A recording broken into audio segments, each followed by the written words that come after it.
양소영 변호사의 상담소 양담소를 찾아주신 여러분 환영합니다. 양소영입니다.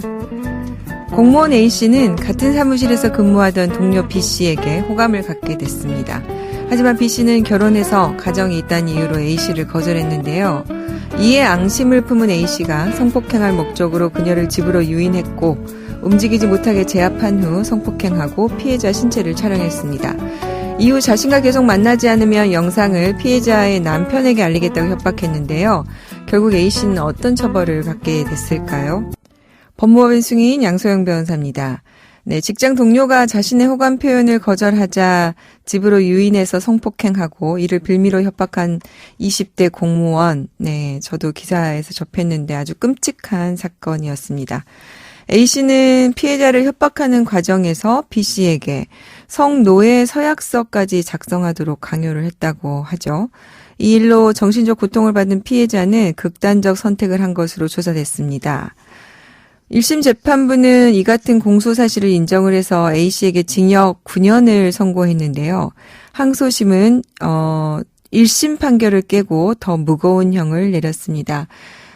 최근에 이제 형사재판부에서 그 전에는 1심보다 항소심이 약간의 형이 줄어드는 그런 관례라고 해야 될까요? 뭐 이런 부분이 있었는데 이제 이런 부분들이 그런 부분을 없애겠다라고 선언한 이후에 1심 판결보다 항소심 판결이 오히려 더 형이 무거워지는 선고들이 좀 늘어나고 있습니다. 아무래도 이제 같은 사실심이고 사실관계를 판단해 봤을 때 1심형이 적정하지 않다면 항소심에서 당연히 항소했다면 그렇게 해서 하는 것이 맞겠죠. 아마 이번 사건도 이렇게 본 것 같습니다. 자, 1심보다 더 깨고 무거운 형을 내린 이유 봐야 되겠죠. 재판부는 범행 과정에서 피고인이 피해자에게 보낸 메시지 등 제출된 증거 내용이 너무 참담하다. 피고인은 과학적 변태 성욕을 채우고자 피해자의 고통 등을 악의적으로 이용을 해서 범행을 계속하고 궁리만 했다고 꾸짖었습니다. 피해자의 존엄성과 인격을 말살한 것과 마찬가지인 피고인의 형사 책임이 반성이나 지인들의 선처 탄원만으로 감경될 수 있는지 심히 의문이 든다. 이렇게 했네요. 특히 피고인이 범행 당시에 공무원이었던 점, 범행 동기와 수단, 결과를 비롯한 모든 양형 사유를 종합적으로 고려하면 원심의 형은 지나치게 가벼워 보인다고 판결했습니다. 대법원에서 이제 여러 가지 모든 범죄도 마찬가지지만 특히 성범죄와 관련해서 기존의 양형이 적당했던 것인지에 대해서 여러 가지 여론도 모으고 논의를 해서 양형에 대해서 이제 새로운 기준들을 세우고 있는데요. 이번 항소심 판결도 좋은 기준이 되지 않을까 생각이 들고요. 사실 이제 같은 여성으로서 이런 사건들을 접할 때 이 여성들이 거절하지 않는 거, 거절할 수 없는 상황, 이런 상황을 이용해서 이루어지는 이런 범죄에 지금 악용하는 거죠. 악용하는 거, 존엄성과 인격을 말살하는 것들에 대해서 선처 없는 이런 판결들이 나와야 되지 않을까 생각이 들고요. 이런 면에서 1심 판결을 깬 항소심에 대해서 환영하는 생각이 듭니다. 환영의 메시지를 보내고 싶네요, 저도. 앞으로 이런 일들은 정말 발생하지 않아야 될 것 같습니다. 화나고 답답하고 억울한 당신의 법률 고민 함께 풀어볼게요. 네, 오늘은 조건명 변호사님 함께 하겠습니다. 변호사 안녕하세요. 네, 안녕하세요. 조건명 변호사입니다. 네, 오늘도 변호사님의 친절한 상담 기대해 보겠습니다. 준비된 사연 만나보고 얘기 나눠볼게요. 올해 결혼 6년 차가 되는 주부입니다. 신혼 때 남편은 사업을 운영했고 저는 아이를 가져 육아휴직 상태로 가사에만 전념했습니다. 출산 후에도 복직하지 않고 아이를 키웠죠. 하지만 결혼 생활은 제가 생각했던 것과는 완전히 달랐습니다. 남편은 가정보다는 일과 자신의 취미를 더 중요하게 생각하는 사람이었고 오로지 육아는 제 몫이었습니다. 성격도 극과 극인 우리 두 사람은 다투는 일이 상당히 많았죠. 의미 없는 결혼 생활이 지속되었고 남편이 먼저 이혼 얘기를 꺼냈습니다. 사실 저도 이혼을 생각하고 있었지만 이혼 후 혼자 아이를 돌보며 살아갈 일이 막막했습니다.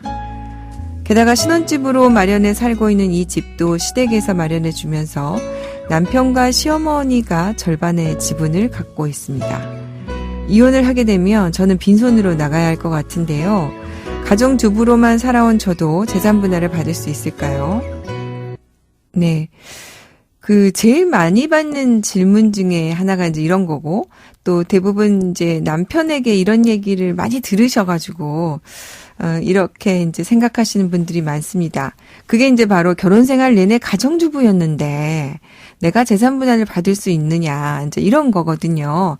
변호사님, 어떻습니까? 네, 제가 상담 드린 분들 중에 가정주부인 분들의 경우에는 내가 재산 분할을 받을 수 있을까라는 막연한 두려움에 이혼을 고민하시는 분들이 굉장히 많아요. 그죠, 네.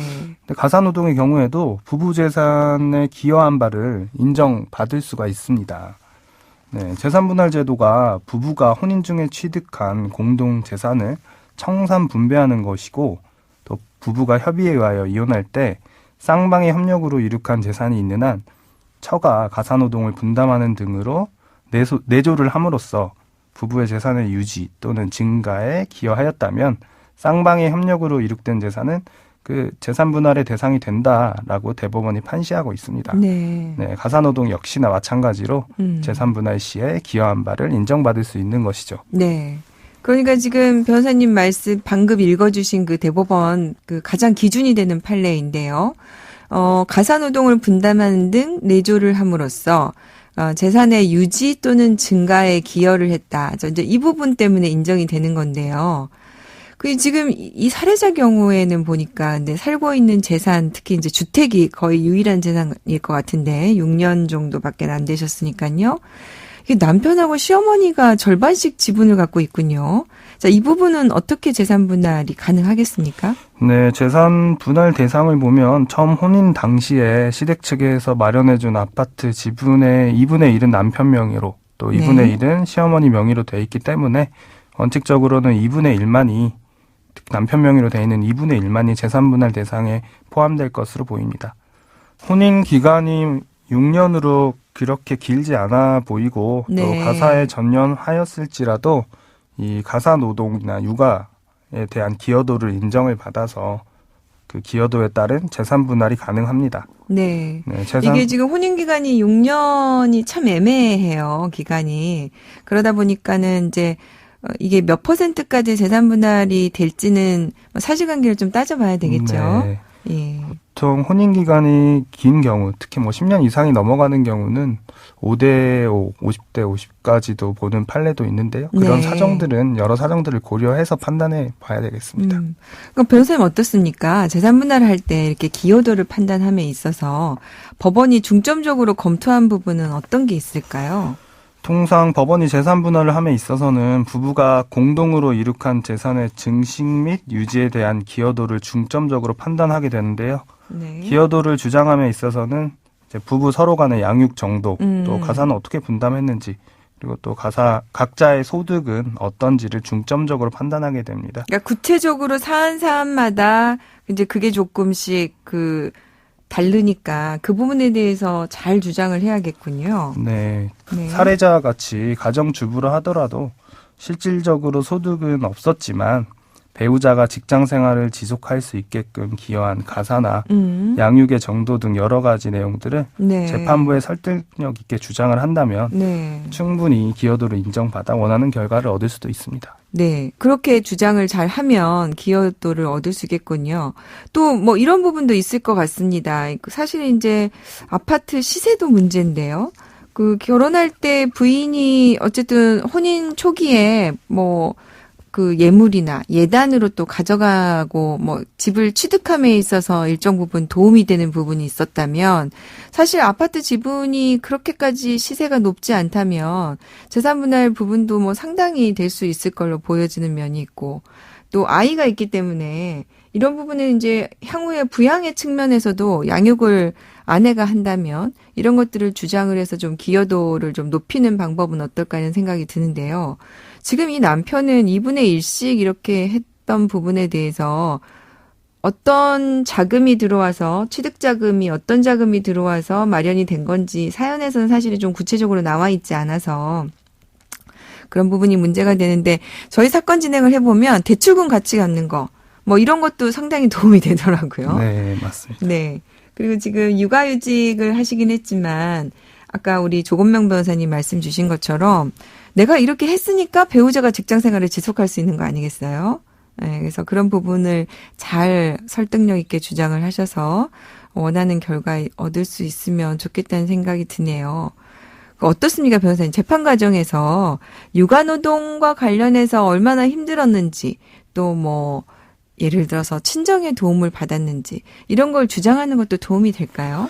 네, 도움이 됩니다. 재판부를 설득하는 과정에서 부부간 혼인 생활을 이제 지속하면서 구체적인 내용을 통해 주장을 해야 되는데요. 혼인 네. 기간 중에 내가 구체적으로 어떻게 가사를 했는지, 또 어떻게 육아 노동을 했는지, 네. 그 형태나 방법들을 구체적이고 세세하게 주장을 하셔야 됩니다. 네. 다만 예를 들어서 나만 힘들었고 당신은 쉽게 돈을 벌었잖아 라는 등의 이제 추상적인 주장은 오히려 재판부에 좋지 않은 인식을 심어줄 수 있기 때문에 변론의 내용은 신중히 결정하셔야 되겠습니다. 네.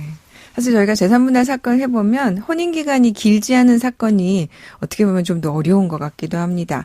오늘 어려운 내용이었는데요. 조건명 변호사님 도움 말씀 감사합니다. 네, 감사합니다. 양소영 변호사의 상담소 양담소는 내일도 문을 엽니다. 끝곡 저스틴 비버의 미슬토 들려드릴게요. 양소영이었습니다.